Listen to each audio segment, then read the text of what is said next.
Hola amigos, esta es mi columna Miguel Antonio Caro y los Caimanes.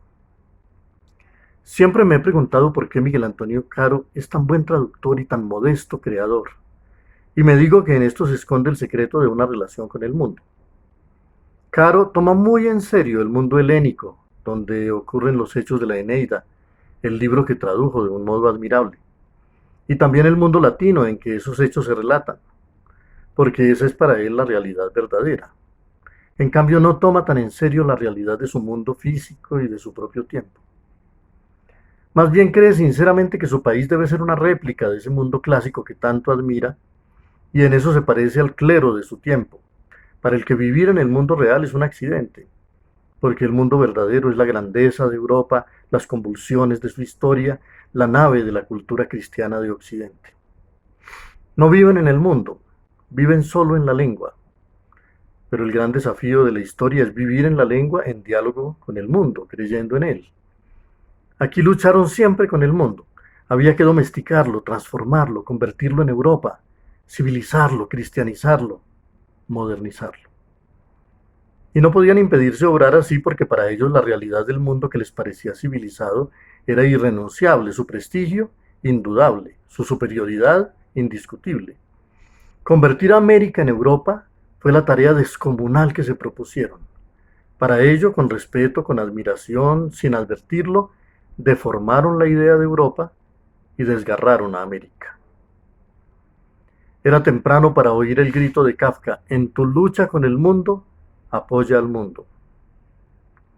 América merecía su propio rumbo de civilización, y para él había que tener en cuenta a Europa como uno de sus fundamentos, pero también al Asia, de donde procedían los primeros pobladores, y al África, que llegó con Europa, pero principalmente había que atender e interrogar a la propia América, a lo verdaderamente nativo, que estaba en la realidad física, en lo que más tendemos a llamar el mundo: los suelos, las aguas, los climas, la vegetación, la fauna, los grandes sistemas geográficos y el modo como tuvieron que interactuar con ese mundo los inmigrantes a lo largo de miles de años. Los mundos Dakota, Inuit, Sioux, Azteca, Maya, Muisca, Taíno, Desana, Inca, Guaraní no podían ser tratados como vestigios de un mundo abolido, porque no estaban solo en las piedras de sus ciudades y sus templos, en la orfebrería o en la alfarería, sino en el espíritu de sus comunidades, en sus lenguas, sus mitos y sus cosmovisiones. El intento por desarraigar los bosques de símbolos y sembrarlos de nuevo en el humus de una realidad distinta solo puede dar como resultado una hibridación que nunca repetirá ni el mundo que había ni el que llegó. La gran fusión se dio, la más grande y compleja fusión de la historia, pero el resultado no sería hacer crecer a Europa en la ceniza del mundo nuevo, sino hacer brotar un nuevo bosque de símbolos cuyas correspondencias tendríamos que reconocer, descifrar y expresar con los siglos. Lo había dicho Baudelaire, un poeta al que Caro no sabría leer porque era demasiado moderno. La naturaleza es un templo cuyas columnas vivientes dejan salir a veces confusas palabras. Por allí pasa el hombre atravesando florestas de símbolos que lo observan con una mirada familiar. Caro, como tantos otros en todo el continente, hijo espiritual de Roma en su doble perfil pagano y cristiano, era un abnegado descendiente de los conquistadores y se esmeraba por seguir sembrando la semilla de Europa en el suelo calcinado de lo que había sido América. Nada debía causarle más mortificación que los caimanes y los indios. No podemos decir que se comportara como un cura católico, porque un cura era Juan de Castellanos y sin embargo fue capaz de ver el continente.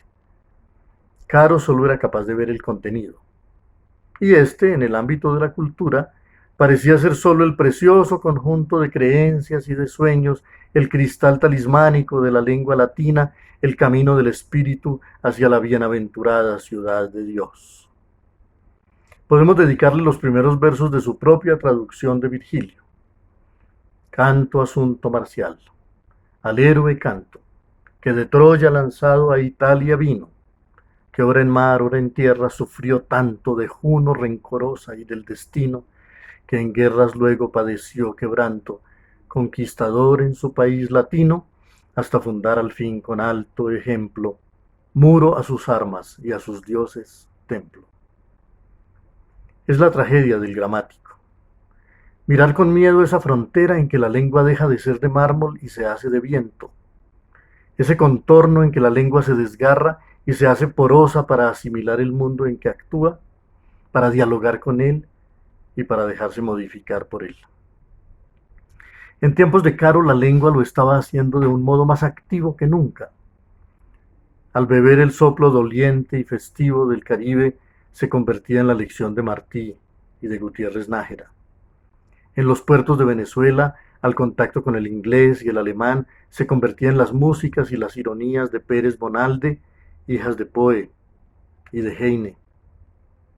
En Montevideo y en Buenos Aires, oyendo por las calles la Babel planetaria, se convertía en los jardines berlenianos de Julio Herrera y en el laboratorio de experimentos verbales de Leopoldo Lugones.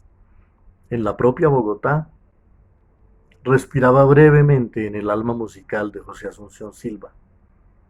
Y junto a los volcanes de Nicaragua se transformaba en el rumor sinfónico de Rubén Darío.